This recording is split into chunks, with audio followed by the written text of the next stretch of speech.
Ya, Assalamualaikum Majdi. Apa kabarnya pada pagi ini? Waalaikumsalam warahmatullahi wabarakatuh. Rekan-rekan kita Umu dan juga Dini. Alhamdulillah saya pada pagi ini dalam dalam keadaan yang baik-baik saja dan saya harapkan rakan tugas beliau di sana dalam keadaan yang sihat walafiat juga hendaknya. Alhamdulillah, kami sihat walafiat, ceria. Ketawa saja dari awal pagi ni kami sudah masih dapat lagi menyaksikan telatah rakan kita ni Madini yang memang diketahui suka menyanyi, tiba-tiba dia suka menyanyi hari ni.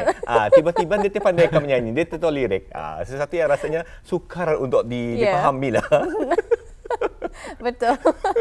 Baiklah Majdi, tadi sudah kami bertanyakan ni kepada Madini, genre muzik apakah yang sebenarnya membawakan kita ni kepada ketenangan dan juga mungkin meningkatkan lagi rasa kegembiraan kita ni dan mungkin juga semangat. Jadi apakah genre muzik bagi Majdi sendiri?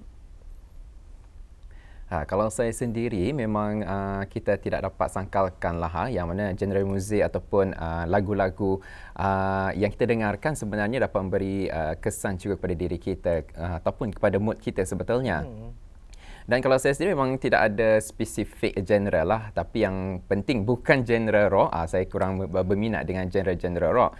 Dan juga kalau dalam saya seperti santai-santai, saya lebih suka dengan lagu genre yang lebih tenang, santai, seperti lagu nasyid. Dan juga kalau sebelum tidur, saya juga suka mendengarkan genre lullaby supaya saya dapat tidur.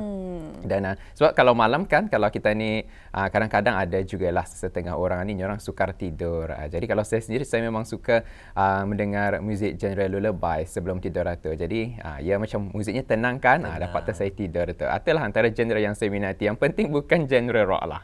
Betul lah kan. Kalau kan tidur, Majdi, terbayang lah ni kan tidur sudah menarik selimut, tiba-tiba lagunya lagu rock. Tuan Kalan, bangun. Terbangun tak jadi tidur. Betul lah. Jadi apakah contoh lagu yang lagu bagi tidur itu yang bagi Majdi sendiri tadi?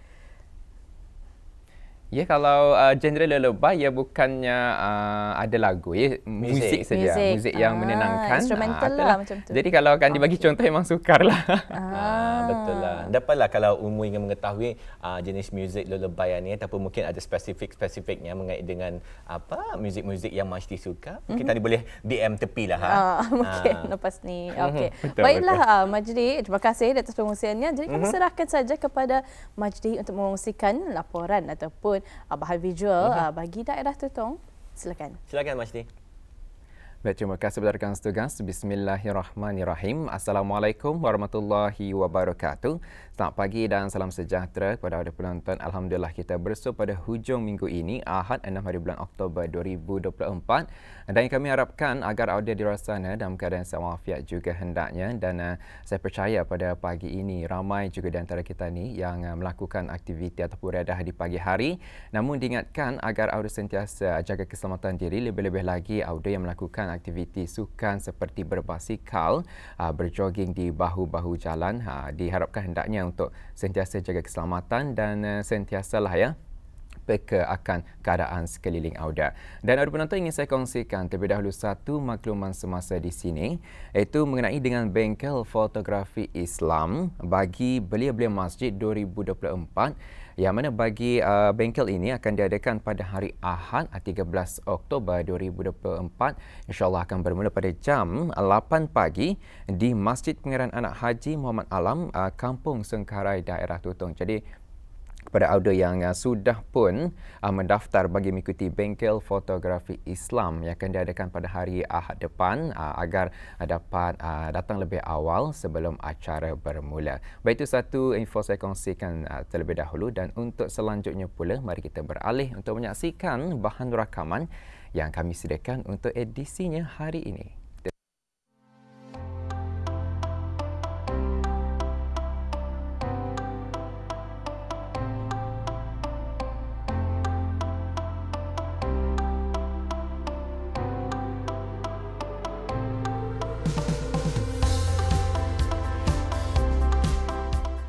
Assalamualaikum warahmatullahi wabarakatuh.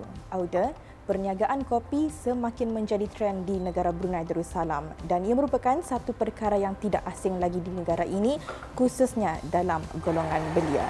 Dan pada ketika ini, saya bersama dengan seorang belia yang berumur 18 tahun, berlatar belakangkan sebagai penuntut sepenuh masa yang giat mengusahakan sebuah perniagaan minuman kopi.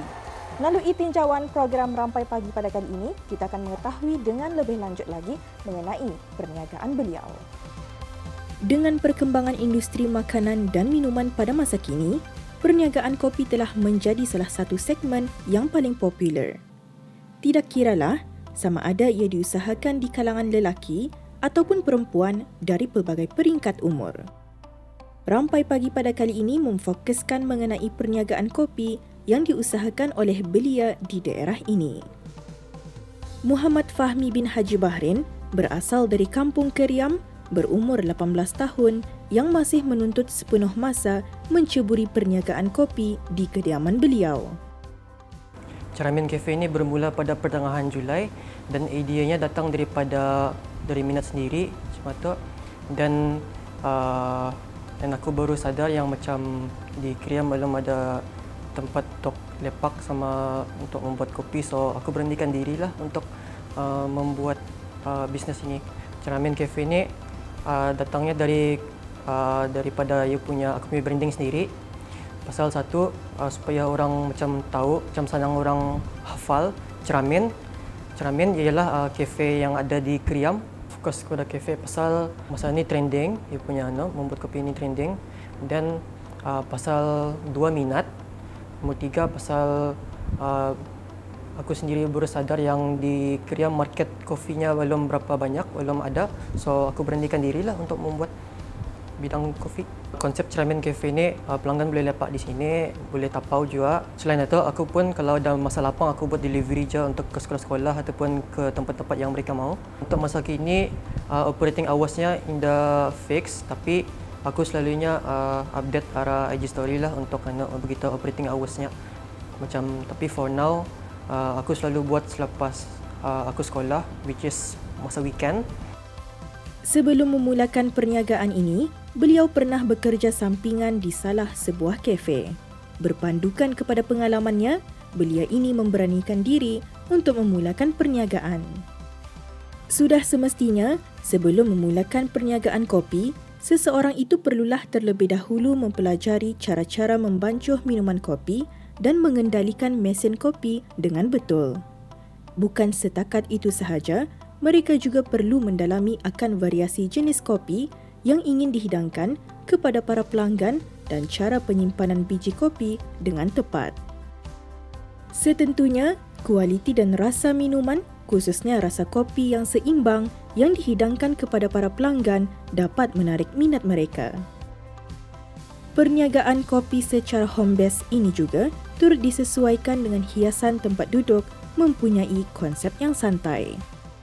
So bermula dari hari Khamis sampai hari Ahad aku buka. Satu cabarannya ngalih, kedua basic business pun kurang je pasal aku sendiri pun dari bidang IT kan. So which is macam kalau akan difikirkan kalau akan start business macam lain lah dia punya shifting yang kan dia punya bidang. Ketiga in terms of dia punya ups and down lah, macam ada masanya up atau macam okey, lepas tu udahnya down macam lentian mentality-nya macam tu. Banyakkan trial and error R&D.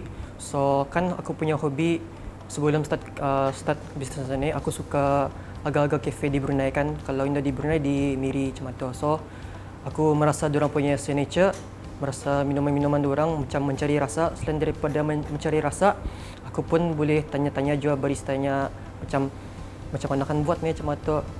Macam diorang pun terbuka hati juga kan untuk men-share diorang punya ilmu apa. Selain daripada tu, banyak juga melihat dari TikTok, dari Instagram, dari internet. Sebelum ni pernah join di Batang Mintos, jualan pesta buah-buahan.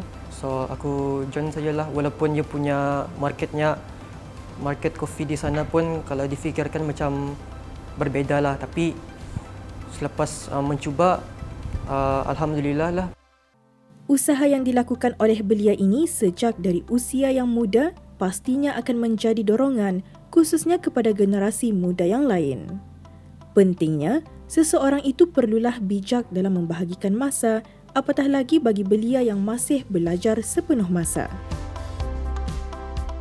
Oleh yang demikian, dorongan, sokongan ibu bapa serta keluarga semestinya menjadi penguat semangat belia-belia ini untuk tidak berputus asa.